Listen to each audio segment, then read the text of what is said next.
नमस्कार दोस्तों, मुसाफिर कैफ़े के पार्ट 9 में आपका स्वागत है। तो चलिए फिर शुरू करते हैं। माँ से मसूरी। चंदर ने मसूरी पहुंचकर 2-3 होटल देखे। जिस होटल के कमरे से बाहर पहाड़ सबसे अच्छा दिख रहा था, चंदर ने वो होटल फाइनल कर दिया। होटल वाले के ये पूछने पर कि कितने दिन के लिए कमरा चाहिए, चंदर कोई जवाब नहीं दे पाया। होटल वाले ने दोबारा पूछा कि कमरा कितने दिनों के लिए चाहिए। चंदर ने थोड़ा सोचकर बोल दिया कि उसका मसूरी रुकना काम पर डिपेंड करता है, फिर भी 1 हफ्ता तो लग ही जाना चाहिए। होटल के रजिस्टर में एंट्री करते हुए एड्रेस वाला कॉलम भरते हुए चंदर का पेन बहुत थोड़ा सा कांपा। पिन कोड के हर एक जीरो में छुपी हजारों यादें थोड़ी थोड़ी लड़खड़ा गई। चंदर के कमरे में पहुंचते ही बिस्तर ने उठकर उसको गले लगा लिया। नींद उसका सिर सहलाने लगी। कंबल ने उसको ओढ़ लिया। कमरे के बाहर दिन शाम के साथ घुलकर रात को बुला रहा था। तारे टूट टूट कर रात का अधूरापन भरने लगे। आवाजें झींगुर हो गई। सब कुछ ठहर रहा था। करीब 10 घंटे सोने के बाद चंदर की नींद सुबह करीब 7 बजे खुली। घर से निकलने के बाद ऐसा पहली बार हुआ था कि चंदर इतनी गहरी नींद सोया हो। शहरों की नाप तौल वहां रहने वाले लोगों की नींद से करनी चाहिए। शहर छोटा या बड़ा, वहां रहने वालों की नींद से होता है। ठिकाना तो कोई भी शहर दे देता है, गहरी नींद कम शहर दे पाते हैं।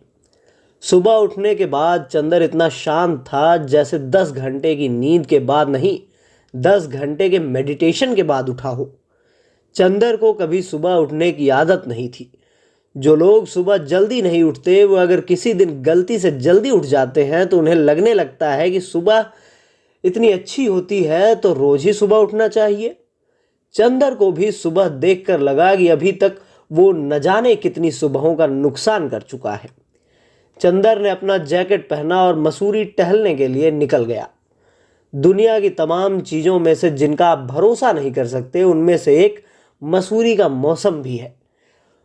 मौसम कब साफ हो जाए और कब एकदम से धुंध हो जाए पता ही नहीं चलता।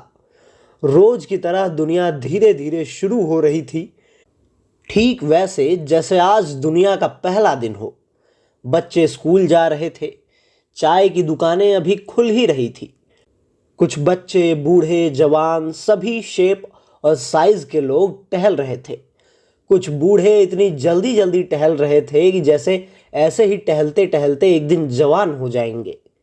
कुछ अंकल आंटी लोग वहीं बेंच पर बैठकर अनुलोम विलोम कर रहे थे।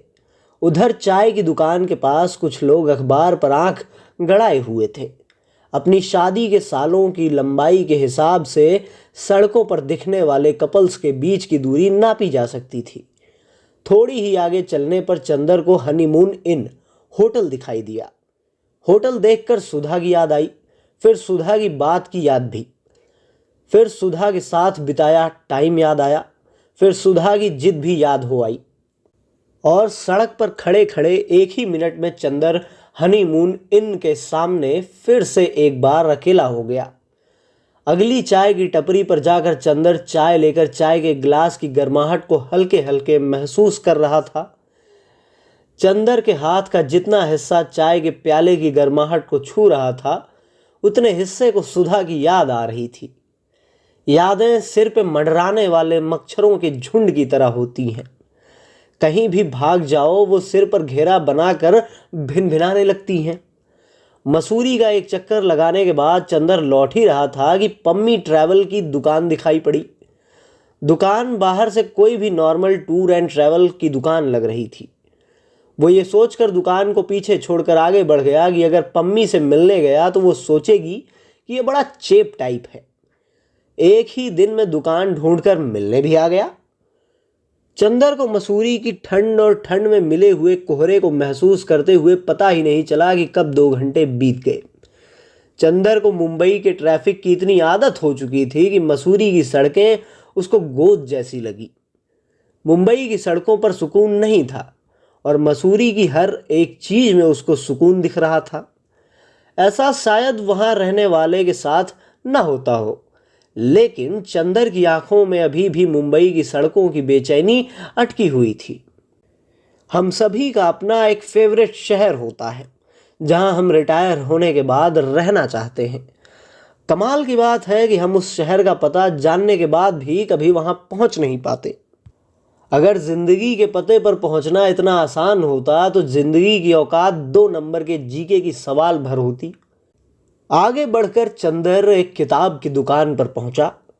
दुकान पर किताब ढूंढते ढूंढते चंदर को याद आया कि उसको किताब की दुकान पर जाकर घंटों किताब ढूंढना कितना पसंद था। कैसे वो किताब की दुकान पर घंटों टाइम बिता दिया करता था। कई बातें जो हमें बहुत अच्छी लगती हैं वो हम पता नहीं कैसे एक दिन भूल जाते हैं। दुकान पर करीब वो 2 घंटे बिताने के बाद उसने कुल 8-10 किताबें खरीदी, जिसमें रस्किन बॉन्ड की 2 किताबें, मनोहर श्याम जोशी की टाफ प्रोफेसर, अज्ञे की शेखर एक जीवनी, विनोद कुमार शुक्ल की दीवार में एक खिड़की रहती थी, भगवती चरण वर्मा की चित्रलेखा, धर्मवीर भारती की गुनाहों का देवता और सुरेंद्र वर्मा की मुझे चांद चाहिए थी। दुकानदार ने चंदर को इतनी किताबें खरीदते देख कुछ नई किताबें सजेस्ट की, लेकिन चंदर ने दुकानदार की बात पर कुछ खास ध्यान नहीं दिया। लोग कहते हैं कि किताबें दोस्त होती हैं। चंदर अपने कुछ पुराने दोस्त पाकर खुश था। असल में किताबें दोस्त तब बनती हैं जब हम सालों बाद उन्हें पहली बार की तरह छूते हैं। किताबें खोलकर अपनी पुरानी अंडरलाइंस को ढूंढ ढूंढ कर छूने की कोशिश करते हैं। किसी को समझना हो तो उसकी शेल्फ में लगी किताबों को देख लेना चाहिए। किसी की आत्मा समझनी हो तो इन किताबों में लगी अंडरलाइन को पढ़ना चाहिए। चंदर को किताबें खरीदने में करीब 11:30 बज गए। उसे अब थोड़ी थोड़ी भूख लगनी शुरू हो गई थी। वो किताब की दुकान के पास ही एक कैफे में जाकर बैठ गया।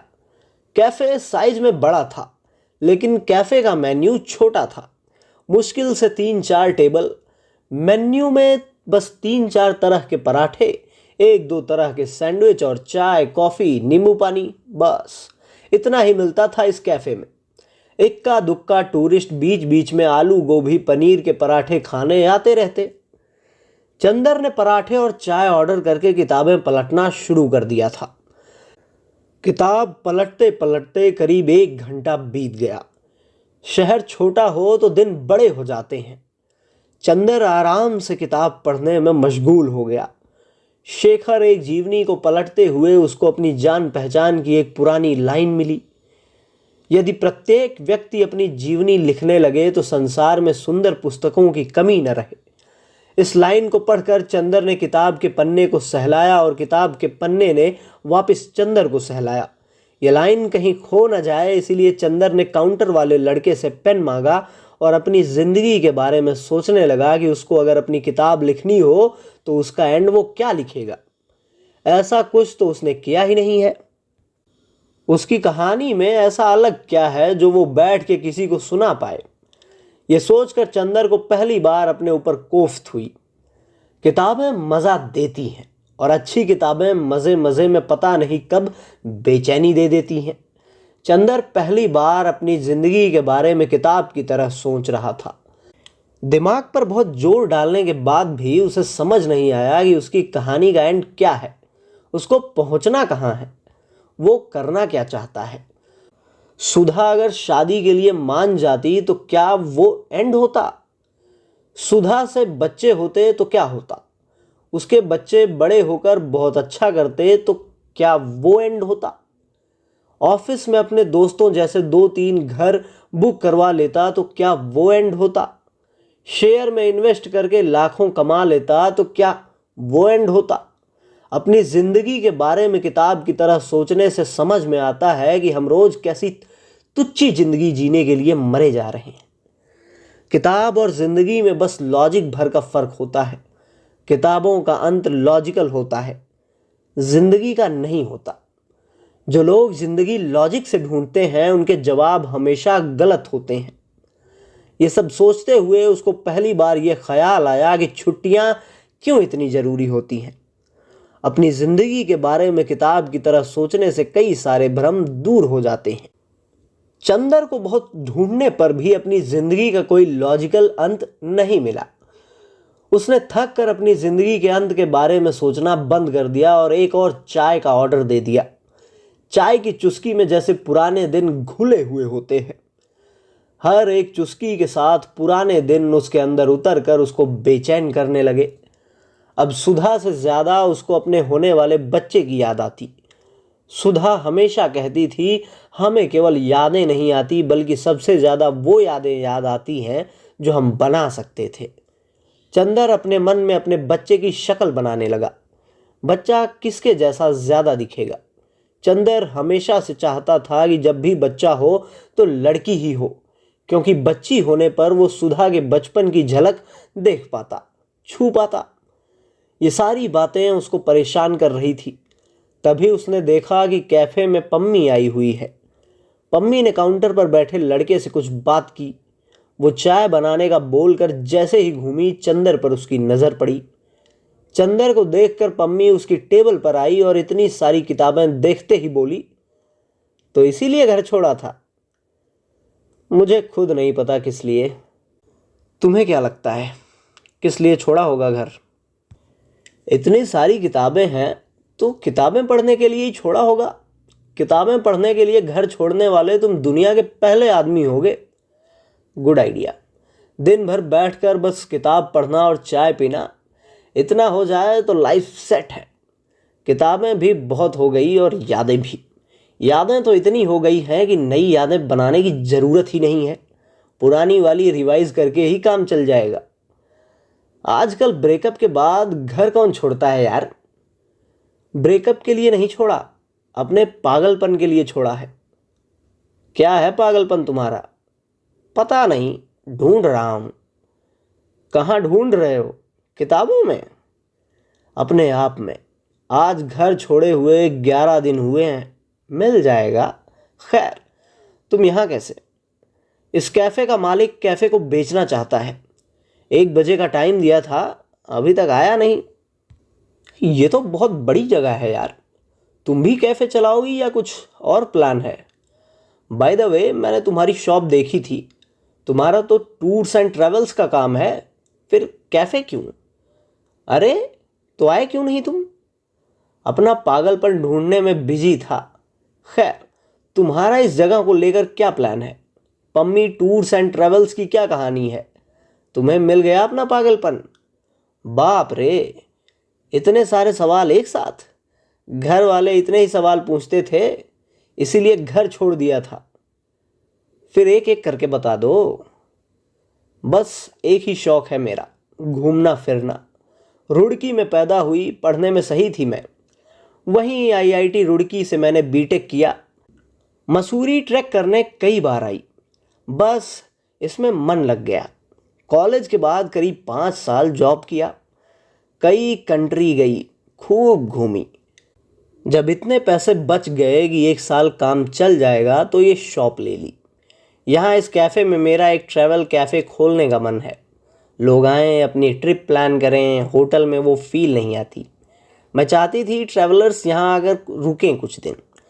मैं उनको ट्रैक पर लेके जाऊँ, कभी बाहर का टूर बने तो कोई नया देश, कोई नई जगह देखने जाऊँ, नए लोगों से मिलूँ, उनकी कहानियाँ सुनूँ। बस इतना सा ही है पागलपन। प्यार वार नहीं हुआ इस बीच? 2 बार हुआ, घनघोर वाला हुआ। लेकिन यार, मेरे साथ ये शादी वाला सेंटियापा बर्दाश्त नहीं होता। पम्मी के ये बोलते ही चंदर के सामने रखा खाली कप सुधा की याद से भर गया। तभी वहाँ कैफ़े का मालिक आ गया। पम्मी उससे बात करने के लिए दूसरी टेबल पर जाकर बैठ गई। 15-20 मिनट तक उन्होंने कैफ़े को लेकर कुछ डिस्कस किया। इसी बीच चंदर उठकर वहाँ से चल दिया। अपने कमरे में आकर चंदर ने किताब खोल कर रखी और किताब ने चंदर को पढ़ना शुरू कर दिया। अगले 3-4 दिन चंदर ने उसी कैफ़े में किताबें पढ़ते और चाय पराठे खाते बिता दिए। खरीदी हुई किताबों में से आधी किताबें चंदर ने पढ़ भी ली। पुरानी अंडरलाइंस ने एक बार फिर चंदर को ढूंढ लिया था। कैफ़े के बैरा अब उसको पहचानने लगे थे। मसूरी की सड़कों को अब चंदर अजनबी नहीं लगता था।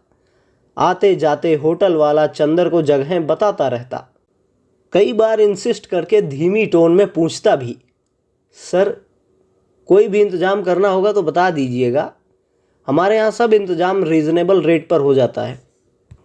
होटल वाला भी अब चंदर के लिए अजनबी नहीं था।